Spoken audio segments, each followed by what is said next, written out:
여러분 안녕하십니까. 신문을 푸는 방송 아침엔 매일경제입니다. 괜히 신종이 아니었습니다. 신종 코로나 바이러스 예상을 빗나가는 상황이 자꾸만 생깁니다. 잠복기가요 생각보다 길 수도 있다. 공기 중에 전파 가능성도 있다. 이런 말들이 나오고 있습니다. 그러는 사이 사람들은 집 밖을 나서는 걸 꺼리고요. 그 여파로 자영업자분들 비명을 지르고 있습니다. 언제쯤 벗어날 수 있을까요? 속 시원하게 말해줄 수 없는 정부도 애가 탈 것 같은 상황입니다. 그러나 끝까지 최선을 다해 주시기 바랍니다. 2월 12일 아침의 매일경제 신문 1면부터 출발하겠습니다. 매일경제 1면입니다. 태양광 생태계 붕괴 OCI 국내 생산 포기다. OCI는 기업 이름입니다. 사실 현 정부 들어서 태양광, 그러니까 대체 에너지 이런 거 굉장히 중점 사업이었잖아요. 그래서 많이 확대가 되긴 했습니다. 그러나 이렇습니다.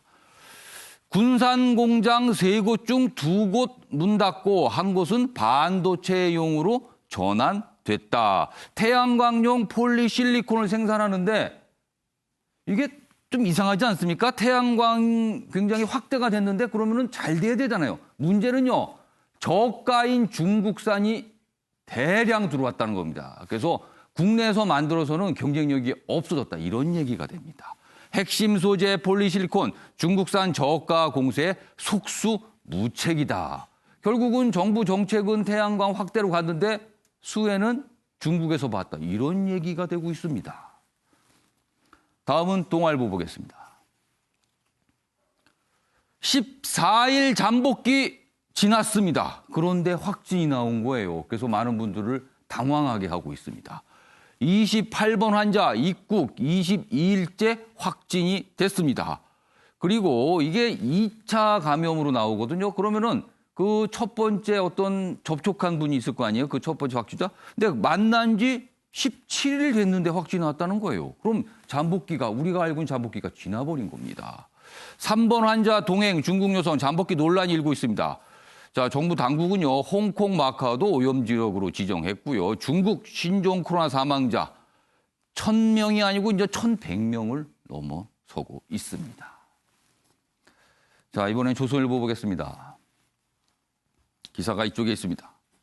추미애 법무장관 어제 기자간담회를 열었습니다. 여러 가지 얘기를 했는데요. 그중에 한 대목입니다. 이번엔 수사와 기소 검사를 분리한다. 수사하는 검사 따로, 기소하는 검사 따로 두겠다는 겁니다. 보면요. 기소 판단의 주체 달리하겠다. 법률 개정 이전에 시범 추진하겠다는 뜻을 밝혔습니다. 그러자 법조계에서는요. 지금 청와대 선거 개입 사건 계속 수사 중인데 피의자인 임종석 등 기소 막으려는 거 아니냐. 사실 이 선거 개입 사건 관련해서는 서울중앙지검 내에서 그리고 검찰 내에서 기소를 하느냐 마느냐에 대한 여러 가지 논란이 있었잖아요. 그러니까 이런 거 의식한 거 아니냐. 지금 이런 또 지적도 나오고 있습니다. 마지막으로 한국일보 보겠습니다. 문재인 대통령 고용 연장 본격적으로 검토할 때 됐다. 어제 이렇게 얘기를 했습니다. 그래서 계속고용제 재추진 시사. 원래는 지난해 9월이죠. 정부에서 이 고용 연장, 그러니까 정년 연장이 아닙니다. 정년까지 이르렀지만 그 이후에 다른 형태로 고용을 계속 유지하는 방법을 말하는데 지난해 9월에 한번 얘기가 나왔었습니다. 자, 6개월 전 재계 청년 반발로 도입이 보류됐는데 어제 문재인 대통령이 이 얘기를 다시 한 겁니다. 당장 현실화할 수 있을지는 미지수다. 왜냐하면요. 재계에, 그러니까 기업의 부담이 좀 될 수도 있고요. 그리고 청년 고용 문제와 또 맞물릴 수도 있기 때문에 여러 가지 생각해볼 대목들이 들어 있습니다. 자, 지금까지 일면 기사 짚어봤고요. 오늘도 네 분 패널 나오셨는데요. 한 분씩 소개해드리겠습니다. 먼저 정우각 MBN 논설실장 자리하셨고요. 그 옆에는요. 최양호 현대경제연구원 고문 나오셨습니다. 그리고요. 최진영 변호사 자리하셨고요. 마지막으로 오창석 시사평론가도 나오셨습니다. 안녕하세요. 네, 반갑습니다. 오늘 다룰 주요 이슈를 정리한 아침을 여는 키워드 4가지가 준비되어 있습니다. 첫 번째 키워드요. 잠복기 14일 물음표가 찍혀 있습니다. 14일로 다들 알고 계셨는데 잠복기를 지난 상태에서 확진이 나와서 많은 분들이 지금 어리둥절 당황하게 하고 만들고 있습니다. 몰아치는 추미애, 어제 기자간담회에서 검찰과 관련된 여러 가지 구상을 내놨죠. 그거를 오늘 언론들은 몰아치고 있다라는 표현으로 설명하고 있습니다. 세 번째 키워드는요. 백댄서 못해. 백댄서요. 정치권에서 이런 말이 나왔습니다. 마지막 키워드는요. 비정한 부부. 어찌 이런 일을 할 수 있을까 하는 부부가 있었습니다. 이 내용까지 준비되어 있습니다.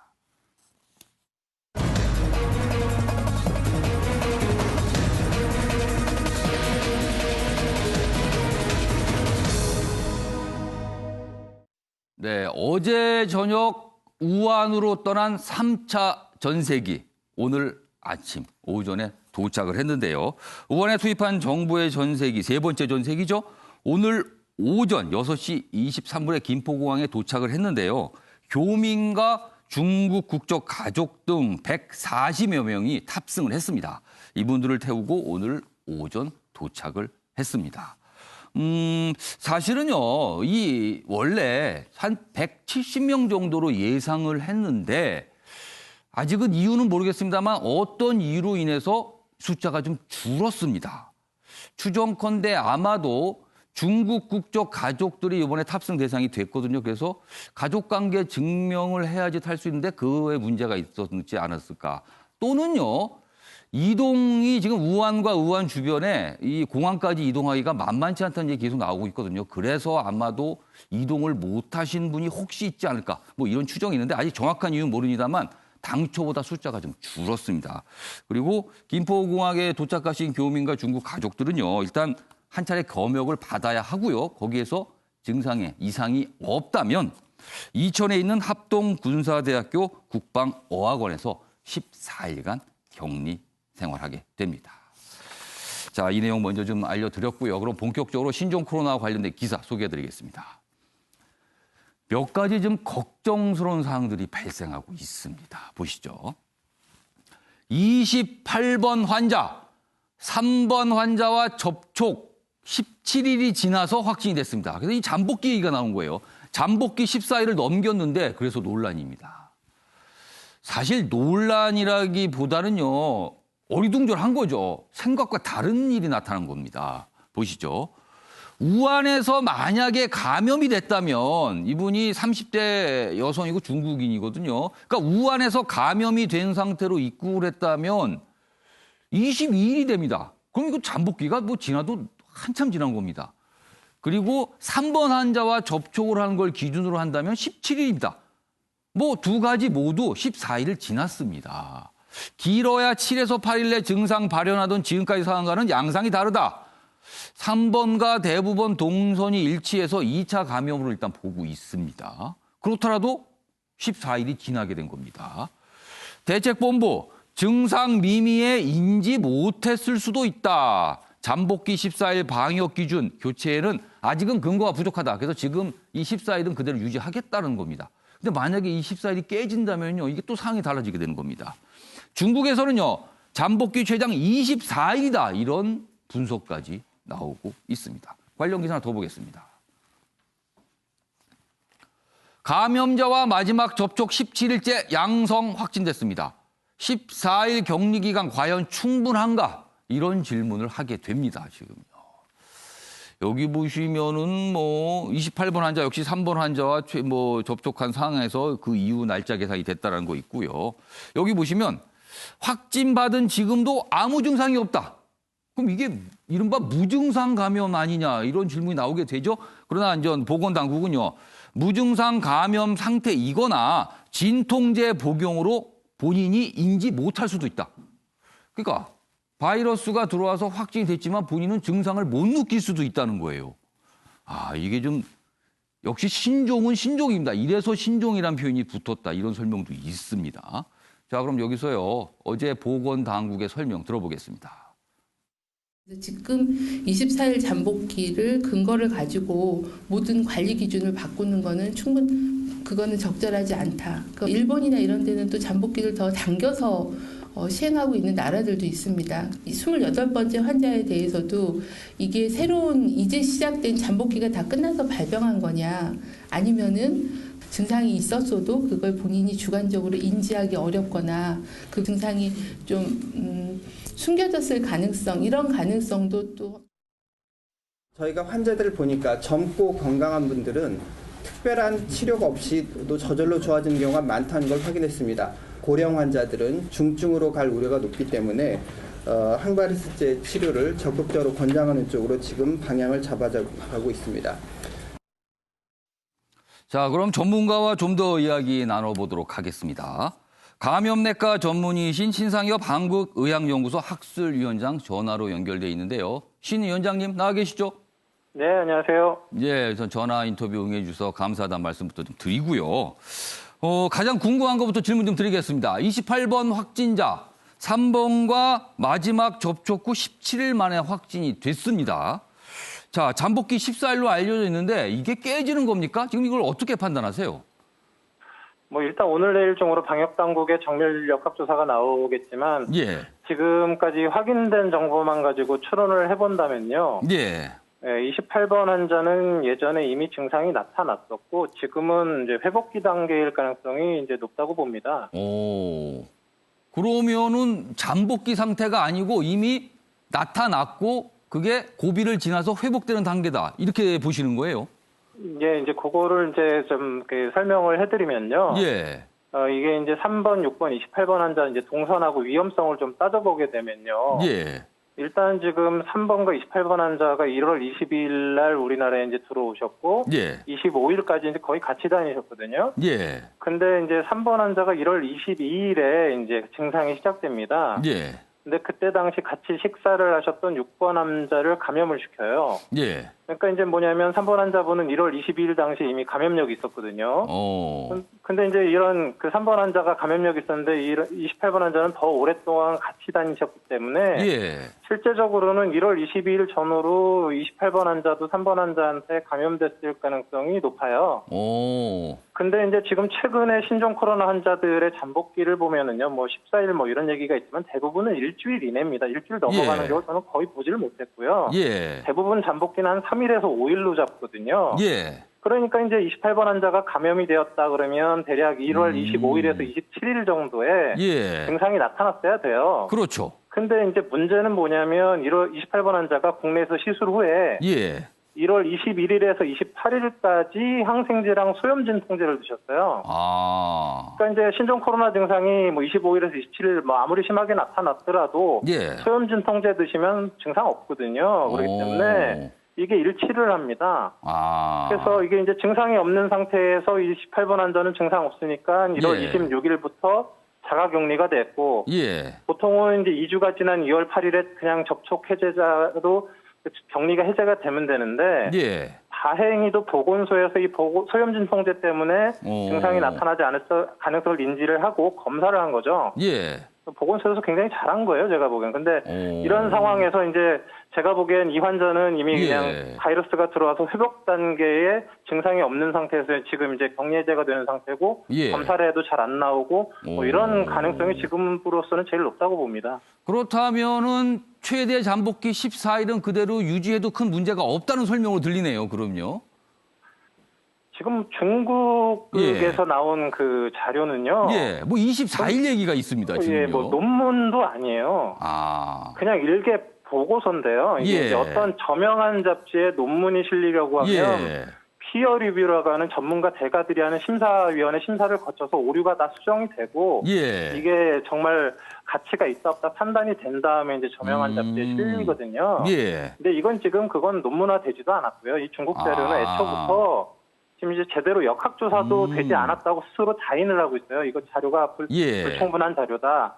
당연히 논문 심사도 아직 안 됐죠. 그러니까 보고서 수준의 자료인데 이제 아시겠지만 28번의 환자 잠복기 논란을 아시겠지만 이게 지금 중국 한 500개 병원에서 2,000명 자료를 모았다고 그러는데 역학조사가 뭐 이렇게 심도 있게 됐을 리가 없어요. 그러니까 환자들이 하는 말 받아갖고 적어서 잠복기가 대충 이렇게 하고 이렇게 나온 자료이기 때문에 예. 뭐 이 자료를 가지고 무슨 뭐 근거를 삼을 수는 없는 거고요.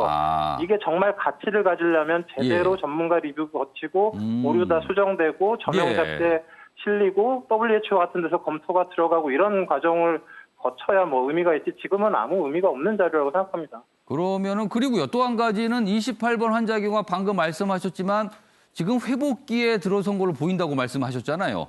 그렇다면 예. 그 사이에 그 28번 환자가 복용한 거는 뭐 소염 진통제 정도인데 사실은 별다른 치료를 하지 않고 그냥 넘어갔는데 스스로 치료가 됐다. 이렇게 봐야 되는 겁니까, 그럼? 대부분의 심정 코로나는 제 생각에는 아무 치료를 하지 않아도 자가로 치료가 될 걸로 생각을 하고 있고요.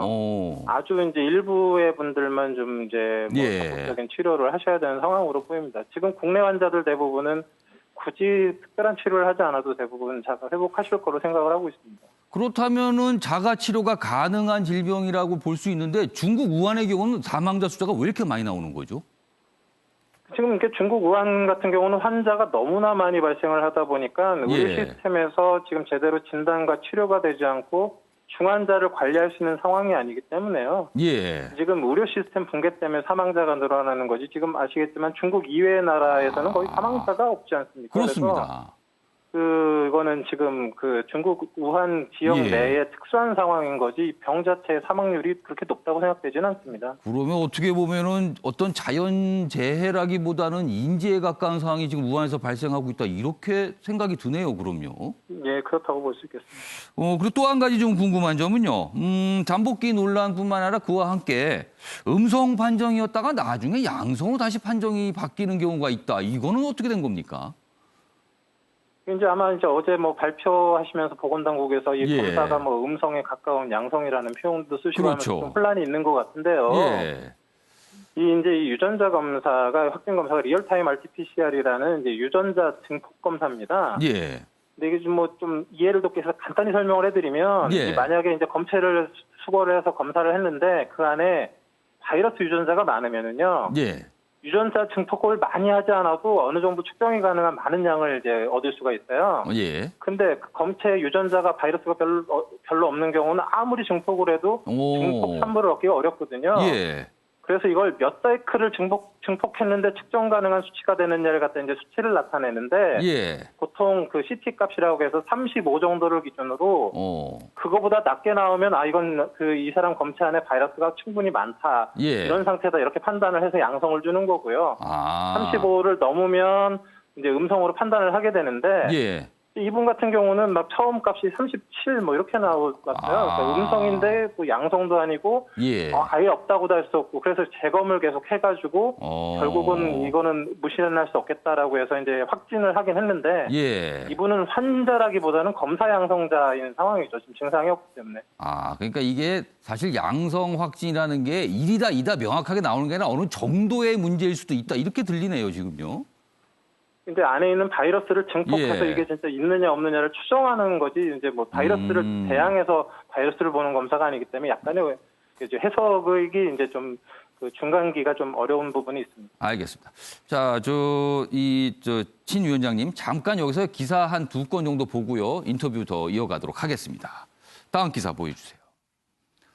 공포의 일본 크루즈선 그렇습니다. 지금 3,000명 넘는 승객들이 내리지 못하고 지금 상당히 오랜 기간 그냥 배에 머물고 있습니다. 선실에서요. 자, 그러자 어제 정부 이와 관련해서 질문들이 나왔는데 공기 감염 가능성 배제 못한다. 밀집된 공간에선 전파될 수도 있다. 기존의 입장에서 약간의 변화하는 듯한 모습이에요. 기존에는 공기 감염 가능성을 약간 부인하는 쪽이었는데 어제는 가능성을 좀 열어두는 측면이 있습니다. 그리고요, 이 문제의 일본 크루즈선 승선 항국이 이송 계획은 아직 없다. 뭐 일부 고령자들 한해서 하선을 시킨다 이런 얘기 나오는데 아직까지 추가적인 내용은 나오지 않고 있습니다. 관련 기사 하나 더 있습니다. 자, 이번에는 홍콩 얘기인데요. 화장실 배관으로 홍콩에서 에어로졸 감염 가능성이 나오면서 대피 소동이 있었습니다. 10층 떨어진 아파트 간 확진 추정. 그러니까 고층 아파트와 저층 아파트에서 확진이 동시에 나온 거예요. 주민 100명 넘게 긴급 대피 그리고 비상 점검했다. 홍콩에서 나오는 얘기입니다. 자, 두 기사의 공통점은요. 에어로졸입니다. 에어로졸. 자, 신 위원장님. 네. 제 기사에서 봤는데 에어로졸, 이른바 공기 전파 가능성 얘기가 자꾸 나옵니다. 이거는 어떻게 보세요? 기본적으로 신종 코로나 바이러스의 주된 감염 경로는 예. 호흡기 비말과 접촉이 맞습니다. 예. 근데 뭐 에어로졸이나 뭐 공기 전파 얘기는 나오긴 하는데요. 이제 그거는 아주 특수한 상황에서 이제 벌어지거든요. 예. 뭐 과거 사스에서도 이런 부분들이 이미 증명이 되어 있는데요. 이제 어떤 예. 거냐면요. 예. 그 뭐 인공호흡기를 달고 있는 사람이 이제 기관 삭관을 한 상태에서 석션을 하게 돼서 이제 물을 집어넣어서 이렇게 하면 예. 압력이 걸리면서 뭐 기본적으로 사람이 기침했을 때는 2m밖에 못 날아가던 그런 바이러스가 더 멀리 날아갈 수도 있어요. 그러면 이제 그런 것들을 고려해야 된다라는 그런 의미고요. 예. 지금 뭐 배관도 얘기를 하고 있는데 배관을 통해 뭐 에어로졸이 생겼다. 뭐 이건 제가 보기에는 좀 타당한 설명은 아닌 것 같고요. 대부분은 이제 접촉 감염의 형태로 이런 멀리 떨어져 있는 사람들은 이제 예. 감염이 되게 되거든요. 그래서 예. 이런 뭐 에어로졸이나 이런 것들은 일부 의학적인 시술 상황을 제외한 지역 사회에서 생기는 경우는 사실 거의 없다고 보시는 게 맞고요. 그런 이제 특수한 상황들은 예. 역학조사할 때 다 고려를 하고 예. 조사를 하기 때문에 예. 뭐 그런 것들을 너무 걱정하실 건 아니라고 생각합니다. 공기감염은. 굉장히 특수한 상황이라서 일반화시키기도 어렵고 너무 걱정할 상황은 아니다는 말씀이신데요. 마지막 질문 드리겠습니다. 일본 크루즈선 얘기 참 많이 나오는데요. 그 선내녀 확진자가 급속히 늘고 있는데 일본 당국 지금까지 배에서 못 내리게 했거든요. 그렇게 배에서 사람들을 내리게 하는 게 그렇게 위험한 겁니까? 이거 내리게 하면 안 되는 겁니까? 이건 어떻게 보세요? 전 좀 잘 이해가 되진 않는데요. 이건 예. 무조건 내려야 되는 상황이죠. 그래서 이게 지금 일본 당국이 뭐 왜 그런지 모르겠는데 뭐 일본 본토를 오염시키지 않겠다 뭐 이런 의지를 가지고 뭐 일종의 코호트 격리를 하는 건데요. 지금 예. 원래 코호트 격리는 환자와 증상자를 최대한 따로 격리한 이후에 예. 남은 사람들을 두고 하는 건데요. 예. 지금 그 안에 확진자도 있고 위험한 사람들이 있는 그대로 두면 결국은 걸리지 않을 사람들 계속 걸리게 될 거 아닙니까? 예. 그래서 제가 보기에는 일단 추가적인 감염을 막기 위해서는 이제 당장 모두 하선시켜야 된다고 보고요. 예.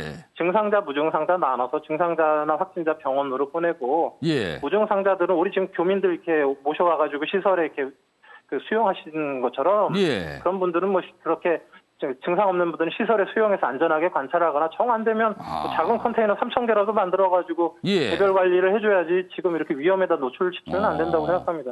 그래서 오히려 더 저 배 안에 있는 게 더 위험하다. 지금 도대체 일본 당국은 왜 그러는 거냐 이런 지적이 꽤 많이 나오고 있습니다.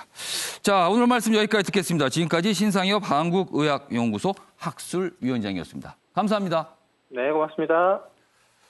네, 뭐 전문가 말씀 여러 가지 그 각도에 들어봤는데 일단 몇 가지 질문이 있었습니다만 너무 걱정하는 사항은 아니다. 뭐 이렇게 좀 설명이 좀 해주셨어요. 자, 그럼 관련 기사 몇 가지 있는데 이어가 보도록 하겠습니다. 다음입니다. 자, 아침에 매일경제는 신종 코로나 이 파문과 이 사태와 관련해서 계속해서 정치 지도자의 리더십에 대한 기사 자주 소개해드리고 있거든요. 오늘도 또 있습니다. 숨김없는 싱가포르 총리의 입 바이러스 공포 혼란을 삼켰다 이렇게 됩니다. 여기 보시면 리셴융 싱가포르 총리 얘기입니다. 시민들 생핀풀 사재기 나서자. 그렇죠. 불안하니까 이럴 수 있습니다. 그러자 이렇게 얘기합니다. 공포가 더 큰 피해를 줄 수 있습니다. 도시 봉쇄 외출 금지 강요 없다. 중국과는 완전히 다른 모습이었죠. 리셴윤 총리 영상 담화를 냈는데 굉장히 좋은 평가를 받고 있습니다. 그리고 국민들의 불안을 안정시켰다는 겁니다. 투명한 정보와 일관된 메시지 바로 이겁니다. 정보 알려줄 건 다 알려주는 겁니다. 그리고요 정부의 입장 일관되게 가는 겁니다. 끝까지요. 일본, 태국 오락가락 행보와는 대비돼. 지금 태국, 일본 같은데 늘고 있잖아요. 굉장히 많이. 뭐 중국은 말할 것도 없고요. 지금 상황이요. 그래서 지금 이런 기사가 있습니다. 다음 기사 보시죠. 이번엔 중국입니다. 중국 사망자 1,000명 돌파. 이게 1,100명까지 넘어섰습니다. 우한 초유의 아파트 봉쇄. 자, 앞선 기사 싱가포르 보셨죠? 막거나 봉쇄하거나 그런 거 없다. 적절히 잘 대처하면 됩니다라는 설명을 끊임없이 하지만 중국은요. 그냥 막아버립니다. 환자 거주지 지정 병원에만 가야 한다.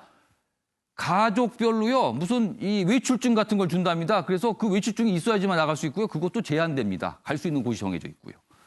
질병과 무관한 공안부장 등이 대응을 주의하고 있다. 이건 좀 엉뚱한 거 아닙니까? 지금 공안이 왜 나옵니까? 여기서 지금. 우한 주민 멍청한 관리들 바꿔야 한다. 이런 불만 나오고 있다고 합니다.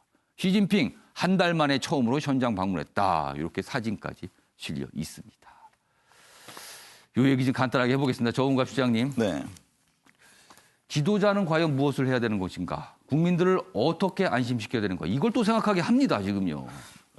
무엇보다 정확한 정보를 제공하는 게 중요하죠. 그러니까 초기에 우한 지역에서 발생한 것이 정확한 정보에 대한 얘기가 안 됐기 때문에 상당히 공포감을 불러일으켜준 측면이 있죠. 앞서 신 박사가 잘 설명을 했습니다. 그러니까 이게 너무 지나치게 그 어떤 잘못된 뉴스 또는 아주 극히 이례적인 하나의 사례 가지고 너무 확대 재생산하면서 공포감을 조성하는 측면이 있다. 그런 부분에 대해서 시정이 필요하다는 지적을 했고요. 저는 어쨌든 간에 이게 이제 후속적으로 경제라든가 전체적인 사회에 미칠 영향. 그러니까 일단 어느 정도는 뭐 정부로서도 관리 가능하다. 진정 형태로 인지를 하고 있는 것 같아요. 국민들도 마찬가지고. 그렇기 때문에 이게 지속된 이후의 어떤 경제 파급 효과를 상당히 봐야 되거든요. 그런 측면에서 최근에 보면은 뭐 대통령이 직접 그 거주시설뿐만 아니라 민생 현장 곳곳에 가서 직접 뭐 상인들과 소통한다든가 또 기업인 만나서 좀 진정하는 것은 상당히 의미 있다고 저는 보여집니다.